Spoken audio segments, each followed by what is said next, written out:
ঘরে যদি কোনো জিনের অস্তিত্ব বিদ্যমান থাকে, তবে তার সাথে মোকাবেলা করার মতো শক্তি আল্লাহ তাআলা বেড়ালকে দিয়েছেন। বেড়ালটি জিনের সাথে থাকা নেগেটিভ এনার্জিগুলোকেও শোষণ করে ফেলতে পারে।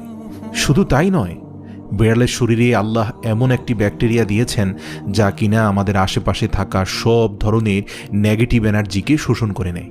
এছাড়াও বিজ্ঞানীরা বলছেন, আমরা যখন রাতে ঘুমাতে যাই তখন ঘরে পুষে রাখা বেড়াল সারা রাত ধরে আমাদের শরীর থেকে নেগেটিভ এনার্জি শোষণ করতে থাকে। আল্লাহ রাব্বুল আলামিন বেড়ালের মাঝে কিছু বৈশিষ্ট্য দিয়েছেন, যার কারণে এমন সুন্দর একটি মাখলুক আমাদের রোজকার জীবনের অংশ হয়ে উঠেছে। রাসূল সাল্লাল্লাহু আলাইহি সাল্লাম বেড়াল পছন্দ করতেন এবং বেড়াল পালন করার কারণে তিনি তার এক প্রিয় সাহাবীর ছদ্মনাম দিয়েছেন আবু হুরায়রা, যার শাব্দিক অর্থ দাঁড়ায় বেড়ালের পিতা। কেন একজন মুসলিমের বেড়াল পালন করা উচিত? গবেষণা করে জানতে পারা যায়, আজ থেকে ৮,০০০ বছর পূর্বে জঙ্গলের বেড়ালরা খাবারের খোঁজে